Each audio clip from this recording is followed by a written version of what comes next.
न कांक्षे विजयम कृष्ण न च राज्यम सुखानि च किम नो राज्येन गोविंद किम भोगैर्जीवितेन वा येषामर्थे कांक्षितम नो राज्यम भोगः सुखानि च त इमेव स्थिता युद्धे प्राणास्तक्त्वा धनानि च।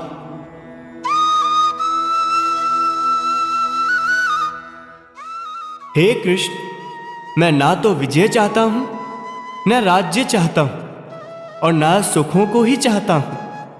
हे गोविंद, हम लोगों को राज्य से क्या लाभ, भोगों से क्या लाभ अथवा जीने से भी क्या लाभ?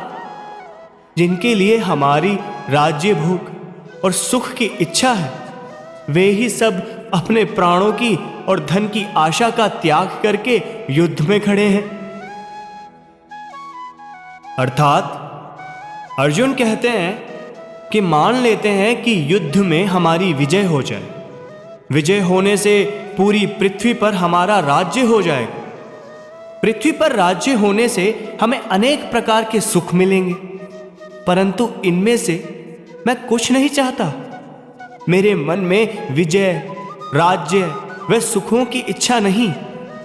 जब राज्य व सुख की इच्छा ही नहीं, फिर चाहे कितना भी बड़ा राज्य मिले, कितने ही अच्छे अच्छे भोग मिले, कुटुंबियों को मारकर हम चाहे कितने भी साल जिएं, उससे भी हमें क्या लाभ? तात्पर्य है कि ये विजय, राज्य, भोग तभी सुख दे सकते हैं जब भीतर से इनकी कामना हो, प्रियता हो, महत्व हो। परंतु हमारे भीतर तो कामना ही नहीं, तो यह हमें क्या सुख दे सकते हैं? आप इस बात का अच्छे से अध्ययन कर लें कि जो सुख है वह भीतर है, राज्य व भोग में नहीं। बहुत से लोग धन इकट्ठा करने में जीवन लगा देते हैं।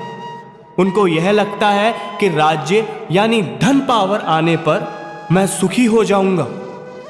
तो यह आपकी गलतफहमी है। सुख भीतर है, धन में नहीं। जब आप भीतर का सुख खोज लेते हो, संसार के सारे भोग नाशवान नजर आते हैं। अर्जुन कह रहे हैं कि इन कुटुंबों को मारकर हमारी जीने की इच्छा ही नहीं, क्योंकि जब कुटुंब ही मर जाएगा तब ये राज्य व भोग किस काम आएंगे?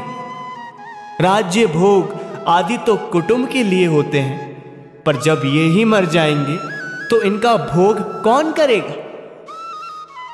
व्यक्ति राज्य, सुख, भोग आदि जो भी चाहता है, वह अपने व्यक्तिगत सुख के लिए नहीं चाहता।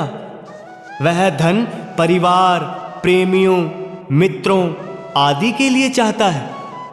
अर्जुन कहता है कि आचार्यों, पिताओं, पुत्रों को सुख पहुंचाना, वह उनकी सेवा करना चाहता था। इसलिए ही हम युद्ध करके राज्य लेना चाहते थे। पर वे ही सबके सब अपने प्राणों की और धन की आशा को छोड़कर युद्ध करने के लिए हमारे सामने इस रणभूमि में खड़े हैं। इसलिए मैं राज्य भोग, विजय नहीं चाहता। जिनके लिए हम राज्य सुख चाहते हैं, वो लोग कौन हैं? आगे श्लोकों में